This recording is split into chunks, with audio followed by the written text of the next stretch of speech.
¿Cuándo se llega al dígito? Honestamente, no lo sé. Imagino que todo el mundo está ansioso con eso, pero yo no me voy a poner a hacer futurología, por supuesto, no lo sé. Ojalá sea en abril, no lo sé. Ah, ¿puede Eh, ser en abril? Dije, ojalá sea en abril. No me pongas Bueno, palabras en la boca que yo no dije, No, no, porque pero no. no, es cierto No, que no los me me metas en estudios... sorprendió, problemas pensé gratis, que te me lo ibas pido a por decir favor. agosto. No, no, fue... No, pero es cierto Me que... sorprendiste. Ojalá sea en abril. Es una Claro. expresión de deseo como argentino, ni siquiera como economista. Es que, Miguel, A muchos ver, si estudios... Caputo te dice que en marzo va a estar en torno al 10, si Eso, sigue por eso. bajando no hay mucho más. Si Claro, sigue a bajando, eso. lo que él te está dando es que la posibilidad de que Sí, esté él abajo, dice eso, que esté en un pero dígito en abril, es algo que tiene sentido. Es Y una algunos estudios posibilidad. privados Yo no también lo lo... sé y no empecemos con estos jueguitos. lo No, escuchaba. Les recomiendo que lo escuchen porque es el cruce de dos países, de dos miradas completamente diferentes, donde Tenenbaum sostenía una mirada de la economía y Boyano sostenía otra. Podríamos decir que la gente que lo votó a Massa, probablemente los más politizados, piensan como Ernesto Tenenbaum, y quienes votaron a Milei piensan como Boyano. Pero les quiero presentar un fragmento de ese cruce que fue muy jugoso. El objetivo del presidente era que el país no estallara, porque si hacemos un poquito de memoria, y él lo dijo en las escalinatas del Congreso, cuando recibió el poder tenías una inflación del 1% diario, que es 3.700 anual. Y si usás la inflación mayorista, que estaba en 54 mensual, estabas en 17.000 anual. Así que recibiste el país en hiperinflación. Eso es un dato. Ahora, No. si nosotros no No, hemos... perdóname, no es un dato. No es un dato. Bueno, Pero listo. escucho Pero tus datos, entonces no pero tenemos es más nada que conversar, ¿Pero por Ernesto. qué? ¿Pero por Si qué no vos puedo pero porque discutirte? si... Pero porque son datos. Porque no estaba Si vos 17.000% anual la inflación. La inflación aceleró después de la devaluación del 10 de diciembre. Ya estaba muy alta, no te voy a discutir que el gobierno anterior fue buena. Y la devaluación... Lo que pasa es que si vos no comprendés esto y no comprendés que se recibió el gobierno en una situación hiperinflacionaria, ¿qué vamos a hablar de las temperaturas ni nada? No hay nada ni que discutir. Muy bien, bueno, lo tenemos a Miguel Boyano, que nos atendió, tuvo la amabilidad de atenderlos, que mañana está viajando. Muchas gracias, Miguel, por estar aquí esta noche. Bienvenido, buenas noches. Buenas noches, Laura.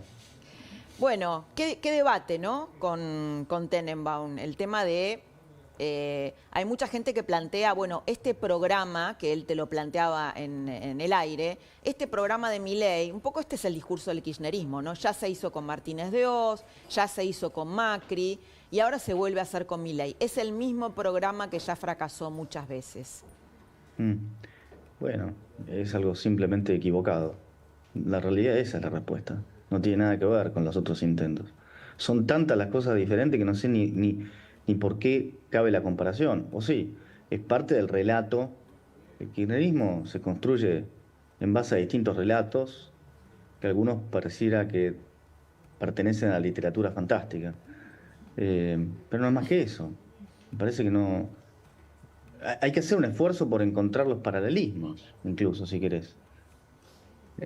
No hay mucho más para decir, pero déjame que destaque algo de este intercambio con Tenenbaum. A mí me parece que lo más dificultoso es entender algo que no es observable porque no terminó sucediendo. Entonces, por supuesto que no es agradable la inflación que hemos tenido en Argentina en los últimos 3 meses. Pero lo que es difícil de comprender es comparado con qué eso, o cuál era la alternativa, o cuál era la cosa que vos estabas intentando desactivar. Y era esa hiperinflación. Y más allá de la discusión del número, la realidad es que cuando vos venís con una inflación creciente, acá una parte de la discusión era si tenía sentido anualizar la inflación en un determinado momento. Pero cuando vos venís teniendo inflación creciente, hasta te podría decir que es una subestimación de la inflación, porque vos venías subiendo mes a mes. Entonces, eh, fíjate que lo que tuvo que hacer Milei, y cada día que paso comprendo lo acertada que fue la decisión, tuvo que asumir cualquier costo que fuera necesario con tal de llevar al país a una situación de superávit fiscal. Y eso fue lo que termina marcando el ancla de credibilidad que la va construyendo día a día, porque no tiene otra cosa, porque de hecho, fíjate que las reformas que intentó hacer, las políticas se las trabó todas. Incluso la ley de bases, Sí. en realidad le hicieron trampa, porque cuántas veces les habían dicho, sí, dale, dale, vamos a votar, y cuando iban a votar, pero falta tal cosa, no, bueno, conversemos, bueno, sí, vamos a votar, sí, pero falta tal otra, y al final todos supimos y aprendimos que eran los fondos fiduciarios. Y Bueno, entonces, recién pues, Luis Gasulla habló sobre uno de esos fondos y tiene otro también. Nadie sabía, ¿no? Nadie sabía la magnitud que ahora se desplegó sobre estos fondos que vos contaste que eran el 2% del PBI. el 2% del PBI, Sí. imagínate, imagínate el tamaño y la gravedad de eso que por supuesto permitía repartir para todos lados. Y de una manera que era muy difícil de traquear, porque justamente los fideicomisos no es que están pensados para, no es que están pensados para robar, pero cuando vos le pones la opacidad que tienen, y la situación se facilita enormemente. Ahora Miguel, es interesantísimo escucharte ahí con Tenenbaum, está muy bueno porque lo que él dice es que la inflación no iba en el nivel en que vos señalabas. Y entonces ahí de nuevo la verdad se pone en juego, ¿viste? Porque, Claro. ¿viste? Vos tenés muy claro como economista que la inflación estaba disparada a ese nivel. Pero él lo niega esto. Me parece interesante, sobre todo para la gente entenderlo, ¿no? Es lo que hablaba recién, Hugo, que es lo no observable, porque esa situación se te iba a terminar manifestando en breve, porque era la muestra de la velocidad a la que estaban creciendo los precios en ese momento, ¿sí? Entonces, por supuesto que lo que alguien tiene que hacer en ese momento es extrapolarla. Extrapolarla quiere decir, bueno, si seguimos creciendo a este ritmo, esto equivale a una inflación anual y te daba 3.700 cuando haces el cálculo del 1% diario. Entonces, solamente con ese número vos tenés que entender que esa velocidad te lleva a un estado catastrófico, que es el estado hiperinflacionario. A ver, no hay que ser un físico nuclear para entender que si vos emitís en 2 años el equivalente al 25% del PBI, es un zafarrancho. Entonces, algún lugar eso es como, a ver, te lo pongo de una manera muy sencilla que no se necesita ser especialista. Si vos tenés la misma cantidad de bienes en la economía y de repente tenés 25% más de dinero, ¿qué es lo que pensás que va a pasar? Claro. Si hay la misma cantidad de bienes, esos pesos tienen que comprar esos bienes. Entonces, no hay cómo comprar eso, no hay cómo comprar todos esos bienes al mismo precio. Entonces los precios empiezan a subir. Es el fenómeno cuando vos inyectás dinero y lo estoy estilizando con todo lo demás constante. Pero además, no es que fue un poquito, fue una bomba de pesos. ¿Sí? Ahora, Miguel, ¿qué va a pasar para adelante, no? Porque hoy Caputo ayer a la noche dijo marzo va a haber una inflación del 10%, ronda el 10%, el dólar está planchado, la gente hasta ahora pareciera que le tiene paciencia a Milei. ¿Hacia dónde vamos? Todos nos preguntamos, bueno, ¿cuándo llegamos al dígito de inflación mensual? ¿Y qué significa este dólar planchado para la gente? Mira, ¿cuándo se llega al dígito? Honestamente, no lo sé. Imagino que todo el mundo está ansioso con eso, pero yo no me voy a poner a hacer futurología, por supuesto, no lo sé. Ojalá sea en abril, no lo sé. ¿Puede ser en abril? Dije, ojalá sea en abril. No me pongas palabras en la boca que yo no dije. No, pero es cierto que me metas en sorprendió, problemas pensé gratis, que te me lo ibas pido, a por decir favor. agosto, no, fue... No, pero es cierto me que sorprendiste. Ojalá sea en abril. Es una expresión de deseo como argentino, ni siquiera como economista. Es que, Miguel, muchos A ver, estudios... El Caputo te dice que en marzo va a estar en torno al 10. Eso, si por eso. bajando no hay mucho más. Claro. Si bajando, lo que él te está dando es que la posibilidad de Sí, que él dice eso, que tenga un pero... dígito en abril es algo que tiene sentido. Y Es una algunos posibilidad. estudios privados yo también no lo sé y no empecemos con estos jueguitos. No, algunos no, estudios no. hablan del 10 de marzo aproximadamente. Entonces, si uno sospecharía que si los estudios privados indican eso, bueno, y la curva es descendente, por consecuencia, digamos, podría pasar esto, ¿no? Yo hay un dato que he sabido, que es el chatbot de Coto, que creo que en el acumulado de marzo ya estaba dando una inflación de alimentos por debajo del 10%. Bueno, por supuesto que eso es alentador.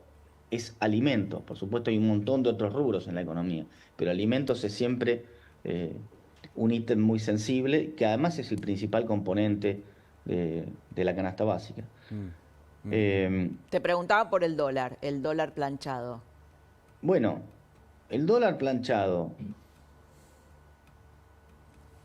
en realidad, eso es lo que hay distintas maneras de entenderlo. Por supuesto que si vos tenés el dólar en el mismo nivel que de memoria, creo que está, en octubre tocamos los 1.000 pesos y tuviste una inflación acumulada, por supuesto que el poder adquisitivo del dólar ha ido bajando.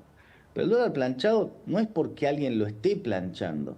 Esto también es importante decir. Acá no hay nadie que esté interviniendo en el sistema de precios. ¿Sí? De hecho, está el dólar oficial, pero cuando uno ve el dólar planchado, ¿cuál es? El del contado con liquidación, que es libre, cualquiera puede comprar y vender. ¿Sí? Puede ser que tiene algunas restricciones en algunos casos, pero es esencialmente un dólar que puede, que hay libertades para comprar y vender. O sea que es el valor del mercado, más o menos 1.000 pesos. Bueno, es el valor que está poniendo el mercado. Sí. En realidad, si uno tuviera enormes cantidades, tampoco probablemente las pueda transar ahí. Así que alguien podría argumentar que si no estuviera el CEP, si se levantara el cepo, ese dólar podría moverse más. O sea, por eso tampoco que se levanta el cepo todavía, ¿no? Y lo levantarán cuando el gobierno considere que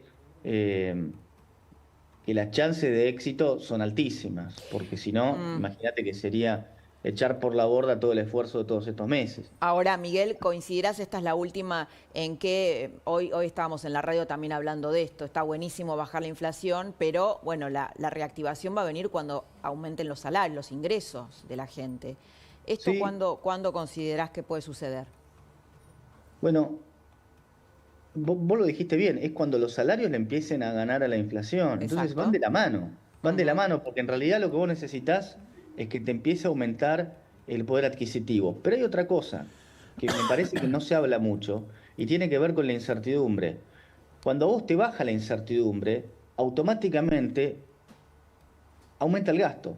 Porque cuando vos tenés miedo y no sabés lo que va a pasar, además de que bajó tu poder adquisitivo, por supuesto, porque subieron los precios, hay otra parte que te la guardás extra porque no sabés qué es lo que va a pasar. La clase media, ¿no? Claro. Esa es la clase media que tiene ahorros. Todo el mundo, no la clase media, todo el mundo. El que está obligado, que para comer todo lo que tiene, sí, no tiene nada que hacer. Bueno, está bien. Hay un 40% de pobreza en la Argentina, por eso te digo. Sí, y más Pero vos me también, estás haciendo una pregunta macroeconómica y esa, lamentablemente, esa pobreza no es la que te va a mover el consumo. Claro. ¿Ok?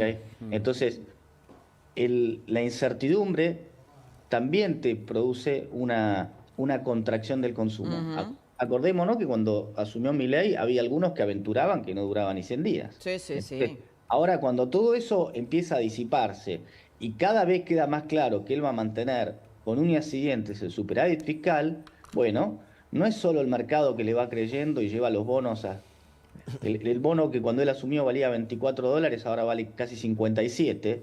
Bueno, además del mercado financiero que le va creyendo, también la gente empieza a entender que este señor, bueno, está manteniendo el rumbo y que no hay ningún indicio de que se tenga que ir, ¿no? Bien. La Miguel. oposición no se pone de acuerdo en cómo atacarlo, parece. Así que eso también me parece que lo que va a hacer es ir paulatinamente aumentando el gasto y también la inversión, porque cuando bajás la incertidumbre empiezan a tomarse decisiones. Miguel, muchas gracias por esta noche. Miguel Boyano, Abrazo, integrante de la comisión que asesora a Milei en materia económica. Gracias, Miguel. Bueno, gracias Laura y gracias Hugo. Hasta luego.